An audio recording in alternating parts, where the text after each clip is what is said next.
একজন ভাই কমেন্ট করেছেন, আমি তো আপনাদের এই ধরনের ব্যাগ 400-500 টাকাতে কিনে ব্যবহার করতেছি। আজকে এই ভিডিওটা তার উদ্দেশ্যে তৈরি করা।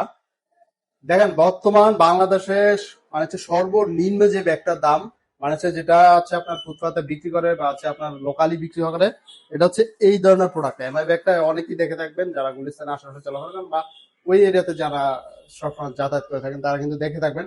এই ব্যাগটা সর্বনিম্ন যেটা সেল হয় সেটা 150 টাকা। একটু ভালো মানেরটা একটু ভালো দোকানে গেলে 200 টাকা হয়ে যায়। এখন বলেন, যে দেশে সর্বনিম্ন একটা ব্যাগের দাম 150 টাকা, আপনি 400-500 টাকা দামের ব্যাগ কিনে এখন আপনি কি মনে করতেছেন?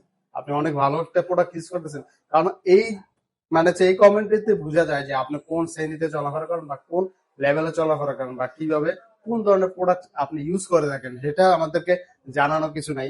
আমি আরো একটু বিষয়টা যদি দেখাই, এই যে দেখেন এই প্রোডাক্ট গুলা, এগুলা কিন্তু বাংলাদেশের টপ যে সব আছে কোয়ালিটি আছে, এগুলো হচ্ছে বাংলাদেশের প্রোডাক্ট। আবার এই যে দেখেন এই প্রোডাক্ট, এগুলো হচ্ছে চায়না প্রোডাক্ট, ডাইরেক্টলি চায়না থেকে ইম্পোর্ট করা। এখন এগুলার প্রাইস হচ্ছে বর্তমান মার্কেটে 2700-2800 টাকার উপরে। এখন আপনি 400-500 টাকা তোমার ব্যাগ ইউজ করে যদি আপনি কোয়ালিটি মনে করেন যে এই ধরনের কোয়ালিটি ব্যাগ করছেন বা এই ধরনের ব্যাগ করছেন, তাই তো আপনাকে গুরু মানা উচিত। যাই হোক, এই ধরনের যারা কমেন্ট করে থাকেন তারা অবশ্যই এই বিষয়গুলো বুঝার চেষ্টা করবেন। আপনি কোন কোয়ালিটিতে নিচ্ছেন বা কোন প্রোডাক্টটা নিচ্ছেন। আপনি যে প্রোডাক্ট নিচ্ছেন মানে এই না যে আপনি আমাদের প্রোডাক্টটাই নিয়ে নিচ্ছেন।